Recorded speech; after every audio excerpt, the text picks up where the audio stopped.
just personal idiosyncrasy. And this is literally true. For example, the example that I know, my friends at BFI, British Film Institute, Thatcher, they survived. You know, all these, Laura Mulvey, Colin McCabe.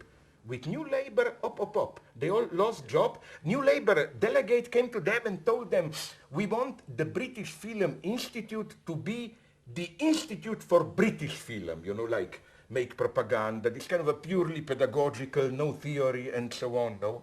No, it's absolutely incredible. And Sophie Fiennes, with whom I did that, whatever, Pervert guy, told me that once she was called to a reception with Blair, speaking with people from media, and that she was shocked at Blair's total dismissal of TV. Blair said, TV is news and amusement, nothing else. Right. It's incredible how, you know, and then I told her, and she told me, she told Blair that, but is she aware to what extent in my generation, if you say BBC, we have nice memories, you know, all those old big classical series, Saga of Forsyth, Civilization, but also these, how do you call them, dramas, you know, like all those Portrait of a Lady, Jane Austen and so on. This is almost the only thing which is for me interesting, no? All that is disappearing, no? Yeah. It will disappear more, and they want to do, now Murdoch wants to control even news. This is very, yeah, this is very sad. At the same time, newspapers which were relatively independent are declining. Now even the great names, you know, that New York Times, you know, doesn't this is make money. Yeah, but you know who will invest money? The guy who competes with Bill Gates for the richest, that Lima, Carlos or what? The Mexican. Yeah. The Humex guy. Yeah. No, the property estate. Yeah. It looks that he will save, it's that Mexican half-crime money will save New York Times. I read today in New York Hindustan Times that now with the new year, even Washington Post will fire 40% of the people. I mean, public printed media, and I prefer, you know why? Because precisely, how to put it, if you watch news on the computer, you select what you want, but you get less and less, like the whole point of newspaper for me is that you look around and you can find something you were not looking for. Yeah. The sheet of the computer news is that apart from general news, which again is selected by them, what things everyone should know, you get only what you want. While newspaper, I like precisely the fact that you don't read all, which means you can jump around. It's like in theory, you know. It worries me very much, this more and more success of Amazon.com. No, I use it for quickly getting a book. But I remember most of the books which deeply marked me. I discovered them by surprise in a bookstore. You take time, you look, then you know how often this happens with books. You open up a book, you think, my God, I will sell my mother into slavery for this book, no? But then you read it for 5 minutes, you discover it's shit, no? You need those 5 minutes, and it's less and like it happened to me, you know, a book on Hegel, Lacan, and language. Oh my God, I said, then I opened it, I saw it's total bullshit. You know, but you needed to know that it's bullshit. Yeah. But after every 10 experiences like this, you find a book which you wouldn't even touch on Amazon.com, and you look a little bit and immediately, I trust here human intuition, how immediately you can see, my God, this is the work of a genius, you know. No, I love this. So again, but it's the same everywhere. I read today, this is why I brought it with me, not because of me. I think it's also Hindustan Time or the other one, how, and Badiou, this is what should tell you something.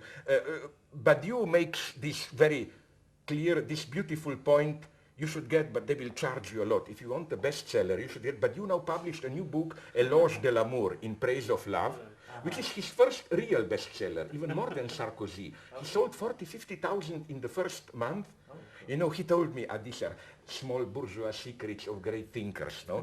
He told me secretly that he nonetheless enjoyed it, you know. You go to Amazon French, you look for your book, and it's almost there, you know. Here you are, a little bit up is Harry Potter, a little, it's nice to feel.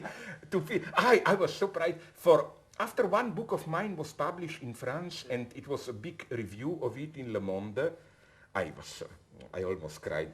We are all bourgeois. We are shit inside. I was surprised. I look and I remember for one day. Then I dropped down to the. I was 29 on Amazon French. Harry Potter was 31, and I felt so. You see, me and Harry Potter. You see, no. But what I think is that it's a beautiful book, and then there he points something very interesting, that we in the West tend all to be so shocked at this primitive, non-European, Indian, whatever, other countries' custom of arranged marriages, But he claims very nicely that the way we more and more refer today to these marriage agencies and so on, that they play exactly the same role. The role is, for our liberal Western sensitivity, true love, where you are just shocked totally contingently, it's too dangerous. It's an accident. Yeah. It's an accident. How to avoid it? But you found a wonderful example of a French publicity which says, we can make you be in love without falling in love. And but you said, actually, the fall is the problem. And I saw it here in United States now. You have another agency which says exactly the same. Love can be organized. We will organize love for you. We will select the woman, then we will teach you rituals, how to attract her or youth.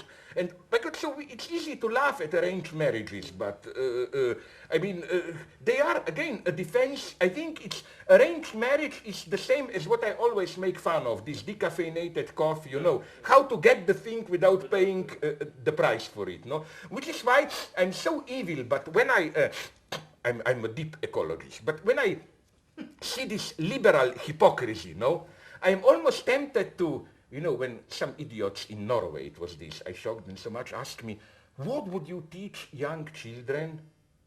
How, this educational, how to do something good and so on, And I told them, I have an idea, to make a kind of a small, not Bible, like, injunctions, commandments to young children, like for 8, 10 years old. You can make a difference, do it. First would be, ask yourself every evening, did I fulfill my destructive duty? Did I do things which killed at least 5 trees? Like every day, 5 trees I should ruin with burning fuels. Second thing, from Patricia Highsmith, I got this idea, that what a child should do is, when parents are not at home, you go to the closet where they keep pills and mix them, so that you put their laxative pills into against panic attacks and so on, so that you cause total chaos. And it's madness, I know, but one should keep a little bit of this spirit.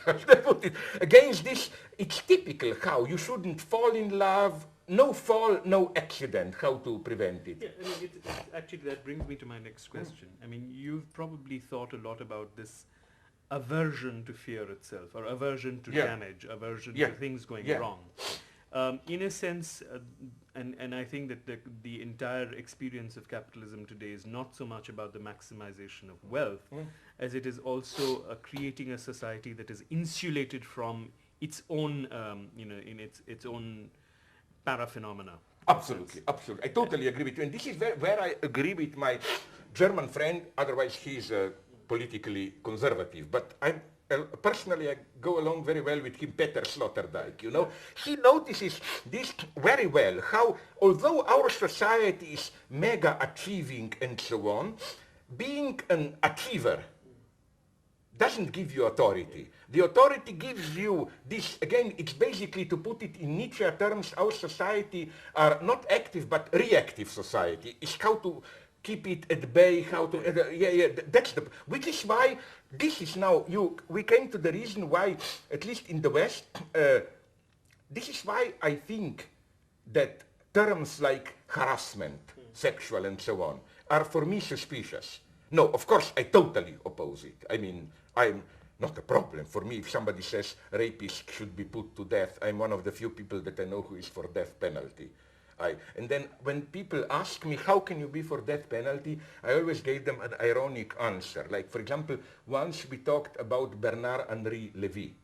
And I told them, okay, listen, first let's kill people like Bernard-Henri Lévy, then we can talk about abolishing death.